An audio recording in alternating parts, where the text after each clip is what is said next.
한 청년이 있었습니다. 이 청년이 주님께 정말로 쓰임받고 싶습니다. 주님, 저를 사용해 주시옵소서라고 하는 그런 간절한 소망이 있었습니다. 근데 이 청년은 매일 그렇게 하나님, 저를 사용해 주시옵소서. 하나님께 쓰임 받기를 원합니다. 매일같이 그렇게 기도를 드렸지만 그러나 그의 하루하루는 전혀 변함이 없었습니다. 기도는 매일 드리지만 조금도 변화가 없고 조금도 새로운 일들이 그 청년에게 일어나지가 않았던 겁니다. 그를 아무도 찾아오지 않고요. 아무 일도 그 청년에게 일어나지가 않았습니다. 어느 날이었습니다. 문득 기도를 하고 그날따라 마음에 감동이 된 겁니다.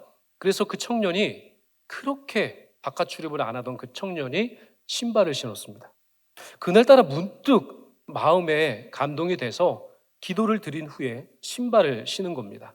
그리고 나서 혹시 모를 그런 일들이 기대가 돼서 밖으로 나간 겁니다.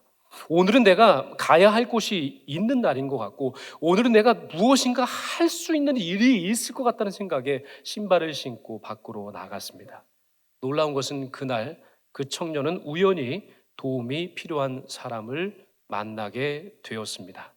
그리고 그는 깨달았습니다. 기도는 하늘을 움직이기 이전에 내 발을 먼저 움직이게 하는 것이구나. 기도한다고 해서 삶이 변화된다라고 생각하시면 안 된다는 겁니다. 오늘 함께 읽으신 야고보서, 이 야고보서는요, 신앙의 실천을 아주 강조하는 말씀입니다. 성경 말씀 중에는 어떤 부분은 믿음을 강조하는 책도 있지만은 이 야고보서는 믿음도 강조하지만은 그러나 행위와 그 믿음에 대한 결단과 실천을 또한 강조하는 책입니다. 그래서 믿음의 고백은 믿음의 고백으로 끝나는 것이 아니라 그 삶을 통해서 그 믿음이 실천하고 증명되어야 한다라고 하는 것을 아주 강조하는 책이 야고보서입니다. 야고보서를 제가 읽어봤습니다. 1장부터 5장까지 있어요. 아주 길지 않은 책입니다. 그런데 이 야고보서는 크게 세 부분으로 나눌 수 있는데요. 1장 1절부터 18절까지 서론에 해당합니다. 이 서론에 해당하는 전반부는 시험 가운데 있는 믿음, 그러니까 믿음 생활을 하는데요, 그 시험이 있다는 겁니다. 늘 시험이 있다라고 하는 서론의 말씀을 주시고, 그리고 중반부입니다. 그것은 1장 19절부터 5장 6절까지입니다. 1장 19절부터 5장 6절까지, 그러니까 몸에 대한 말씀이죠. 본론입니다. 이 중반부는 삶으로 드러내는 행함이 있는 믿음, 그러니까 삶으로 드러내는 행함이 있는 믿음을 그려내고 있고요. 그리고 마지막 부분이 결론부잖아요, 그렇죠? 그 부분이 바로 5장 7절로 20절까지입니다.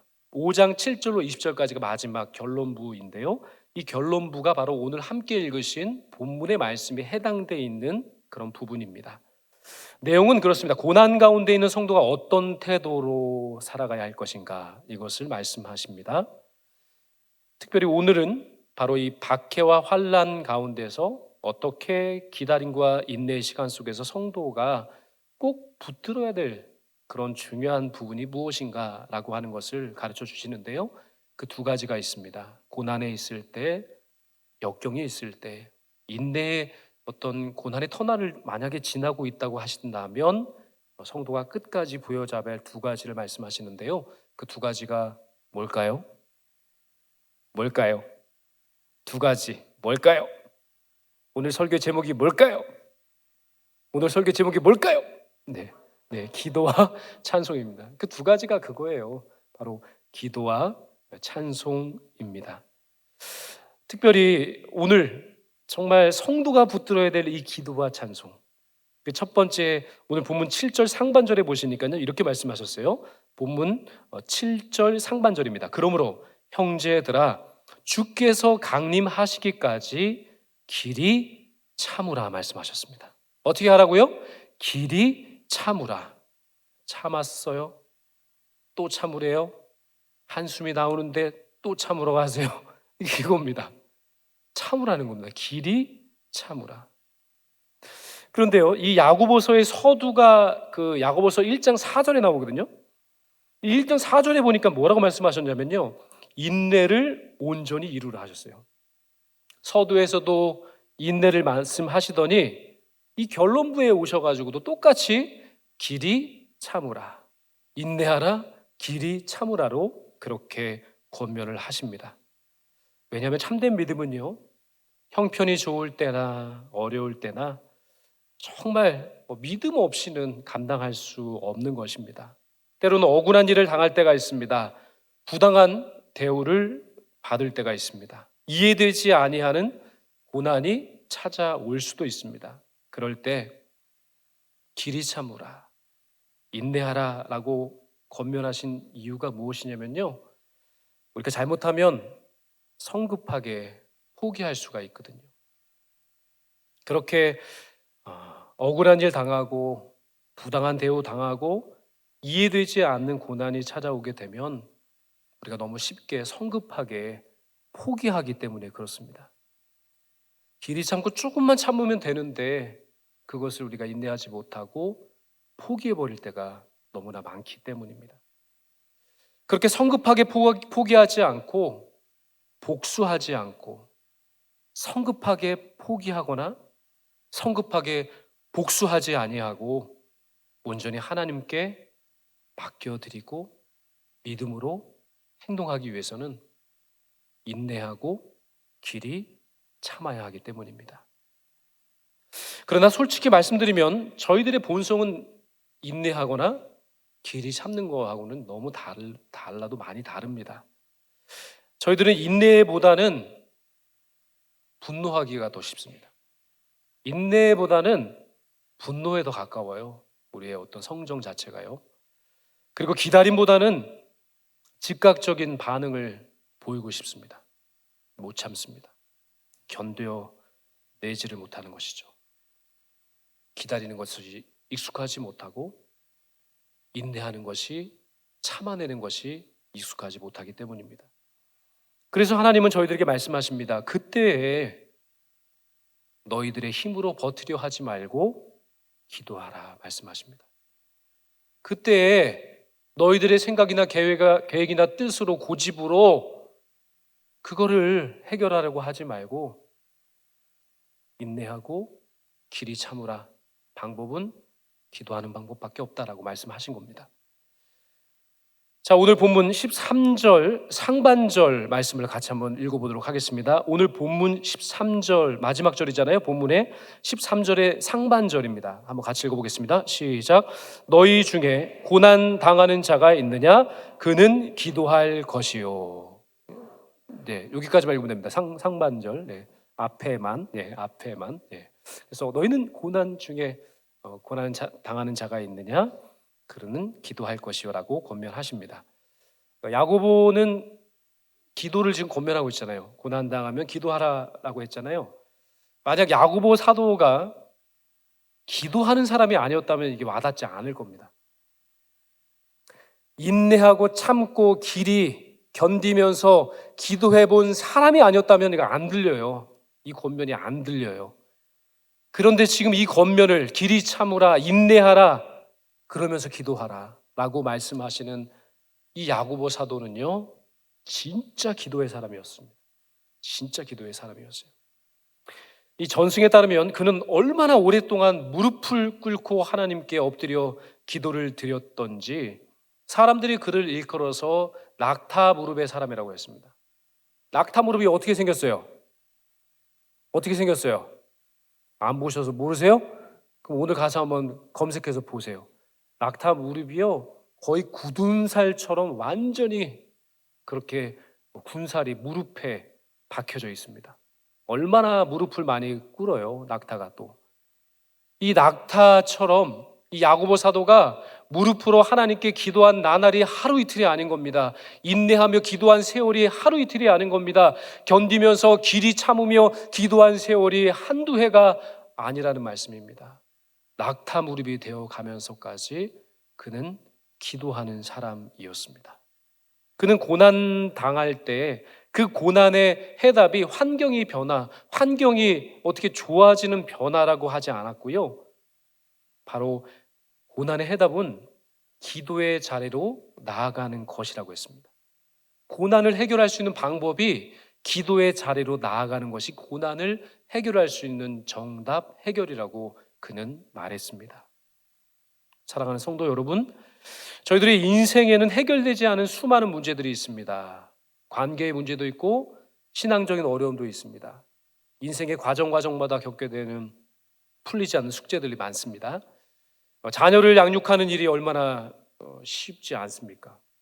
자녀 양육 마음 먹은 대로 다 되셨어요? 다 되시나요? 다 되셨나 보네요. 네, 좋으시겠습니다. 예.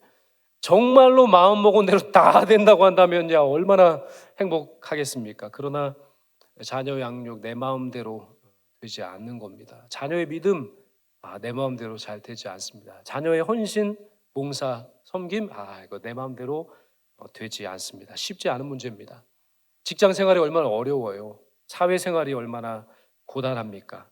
버텨내는 것도 한계가 있는 것이죠. 언제까지 버텨냅니까? 참 만만치 않고 어려운 일입니다. 정말로 코피 나도록 힘겹고 참 고단한 그런 시간들이 계속 되는 것이죠. 광야 같은 세상 속에서 신앙을 지켜가는 것도 똑같습니다. 너무나 어려운 일입니다. 3040 세대가 신앙 지키기 어렵다고 하잖아요. 네. 그 직장 그 전선에서 열심히 또 일도 해야 되고, 그리고 또 부인이 하라고 하니 애들도 키워야 되고, 설거지도 해야 되고, 요리도 해야 되고, 얼마나 지금 몇 명 안 앉아 계시잖아요. 그래서 남편분들이 지금 어디 계세요, 남편분? 3040 너무 힘들으세요. 너무 힘들으세요. 진짜 이런 어려운 세태 가운데서 신앙을 지켜내고 헌신하고 봉사한다는 것은 너무나 버겁고 참으로 힘겨운 일입니다. 우리가 질병과 싸워야 할 때도 있습니다. 참 건강 자랑하고 그랬었는데 어느 날 또 겪게 되는 여러 질병으로 또 고난당할 때가 또 있죠. 염려와 낙심에 암담한 그늘을, 그런 터널을 통과해야 할 때가 한두 번이 아닙니다. 앞이 보이지 않는 이 고난의 터널에 들어가면 이게 언제 끝나려나, 이게 참 보이지 않기 때문에 암담하고요. 보이지 않기 때문에 견뎌내기가 참으로 힘든 겁니다. 끝을 안다면 참을 수 있는 것인데요. 이 고난의 터널에 한번 들어서면 이 끝이 잘 안 보입니다. 어디가 끝인지 거의 다 온 것 같은데 아직 끝나지 않을 때 참 언제까지 버텨야 되나, 언제까지 인내하고 기다려야 하나 라고 하는 마음이 듭니다. 그러나 그때 말씀하는 겁니다. 고난을 해결할 수 있는 유일한 해결책은 기도라고 했습니다. 기도의 자리로 나아가서 낙타의 무릎이 되기까지 기도한 야고보 사도처럼 기도하는 방법이 유일한 방법이다라고 하는 것을 말씀하고 계신 겁니다. 하나님 말씀하십니다. 염려하지 말고 기도하라. 고난의 터널에 지금 그 자리에 있다 할지라도 염려하지 말고 기도하라 말씀하십니다. 빌립보서 4장 6절과 7절은 이렇게 약속하셨죠. 아무것도 염려하지 말고 다만 모든 일에 기도와 간구로 너희 구할 것을 감사함으로 하나님께 아뢰라. 그리하면 모든 지각에 뛰어난 하나님의 평강이 그리스도 예수 안에서 너희 마음과 생각을 지키시리라. 다른 걸로 지켜지는 것 아니고요. 하나님께서 응답하실 때만 내 마음을 지켜주시고 생각을 지켜주시고 평안을 유지할 수 있게 되는 겁니다. 기도란 문제를 없애는 기술이 아닙니다. 문제 위에 살아계신 하나님, 능력의 하나님, 오늘도 우리와 함께 하시는 그 하나님 앞으로 나아가는 길이 바로 기도이기 때문에 야고보 사도는 기도하라 말씀하는 겁니다. 산 정상에 가보신 적 있으세요? 등산 좋아하세요? 별로 안 좋아하시네요. 추운데 왜 산에 올라가? 내려올 건데 왜 올라가? 이런 분들 있잖아요, 그렇죠? 근데 이제 등산 또 좋아하시는 분은 희열이 있다고 합니다. 산 꼭대기에 올라가서 그 아래 지금까지 한 걸음 한 걸음 올라왔던 그 길들을 내다 보면은 참 이렇게 보람이 있고 만족이 있고 속이 뻥 뚫리는 것 같은 자유를 누릴 수 있다고 합니다. 그렇게 한 발자국 한 발자국 고된 발걸음이지만은 그래야 산 정상에 올라가서 아래를 내다보면요, 저 아래 그 골짜기 부근에서 그 고단한 발걸음 한 걸음 한 걸음을 내디디면서 생각했던 세상 속에 해결되지 아니하고 켜켜이 쌓여 있는 수많은 인생의 문제들이 너무나 커 보이는 겁니다.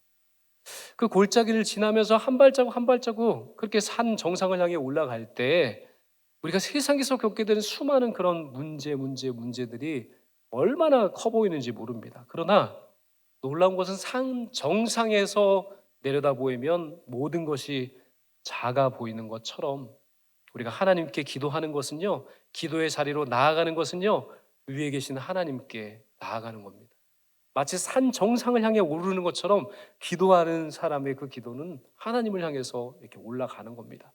더 놀라운 것은 무엇인지 아십니까? 힘들지만 한 발자국 한 발자국 그렇게 등산을 해서 정상에 올라서 그 밑을 내다보면 정말 개미처럼 모든 것이 작아 보이잖아요. 똑같습니다. 우리가 무릎으로 하나님께 기도하여 하나님 계시는 그 위를 향해서 올라가게 되면 우리가 그렇게 크게 느꼈던 수많은 세상살이 가운데 느끼게 된 결정적인 문제들, 너무나 태산처럼 커 보였던 그 문제들은 작아 보이고 비로소 하나님의 그 위대한 역사와 함께 하심이 커 보이게 된다라고 하는 겁니다. 그러므로 고난의 때 저희들이 할 일은 단 하나입니다. 해답이라고 했습니다. 해결책이라고 했습니다. 바로 기도입니다. 기도하면 그것을 능히 견뎌내고 극복해 나갈 수 있습니다. 야고보는 인내를 설명함에 있어서 농부의 비유를 듭니다. 7절 하반절에 보시니까 이렇게 말씀합니다. 보라, 농부가 땅에서 나는 귀한 열매를 바라고 길이 참아 이른 비와 늦은 비를 기다리나니 라고 하셨습니다. 이 농부는 씨를 뿌린 후에 다음 날 열매를 요구하지 않습니다. 그건 바보입니다. 씨를 뿌리고 바로 파요. 왜 열매가 없지? 그건 바보라고 할 수 있는 것이죠. 농부는 씨를 뿌린 후에 다음 날 열매를 찾는 것이 아니라 기다리고 또 기다리며 인내합니다. 이른 비와 늦은 비를 기다리면서 묵묵히 밭을 일구고 계절을 견뎌내야 합니다. 그래야 결실이 맺어지는 것입니다. 이스라엘의 농사는 이른 비 없이는 씨앗이 싹틀 수가 없고요, 늦은 비가 없이는 알곡이 여물 수가 없다고 합니다. 이스라엘 백성들이 처음 씨를 뿌리고 그리고 열매를 맺기까지 바로 이 이른 비와 늦은 비가 있어야 비로소 결실을 맺는 것입니다. 이것은 자연의 원리뿐만 아니라 하나님께서 우리를 구원하시고 우리를 구속하시는 그 역사도 똑같습니다.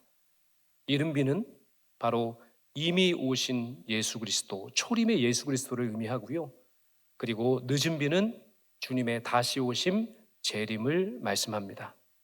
이미 이 땅 위에 생명의 씨가 뿌려졌습니다. 이제 우리는 마지막 추수의 때를 향하여 달려가고 있습니다. 어떻게 해요? 인내하고 기다리고 버텨가면서 말입니다. 그러므로 성도의 삶은 기다림의 시간 속에서도 포기하지 않는 삶이고요, 인내 속에서도 하나님을 끝까지 신뢰하는 삶, 그 삶이 바로 이 종말의 때를 살아가고 있는 성도의 삶입니다. 그래서 오늘 본문 8절에 보시면 주의 강림이 가까우니라라고 말씀하신 것입니다. 주님은 더디 오시는 것이 아니라 저희들을 위해서 버티시는 겁니다. 저희들을 위해서 참으시는 겁니다. 저희들을 위해서 기다리시는 겁니다. 왜 기다리셔요? 한 사람, 한 영혼이라도 더 구원하시기 위해서입니다. 그래서 저희들도 마음을 굳게 하고 서로 원망하지 않고요, 끝까지 믿음으로 기도하면서 이 길을 걸어가야 합니다. 주님 다시 오는 그날까지.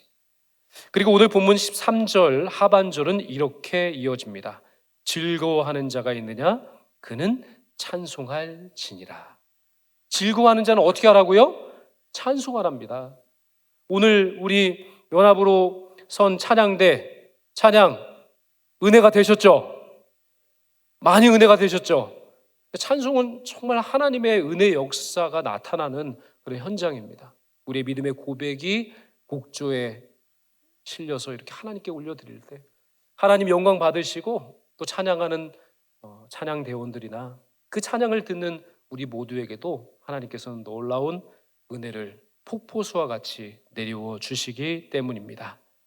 기도가 고난의 언어라고 한다면은 찬송은 은혜의 언어라고 할 수 있습니다.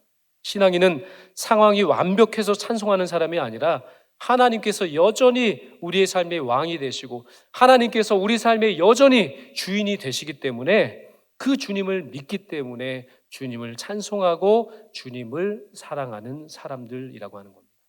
주님을 사랑하시죠? 주님을 찬양할 수밖에 없는 거예요.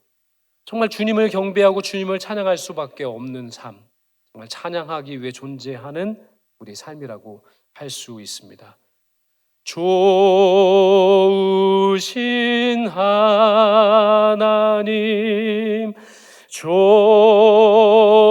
좋으신 하나님, 참 좋으신 나의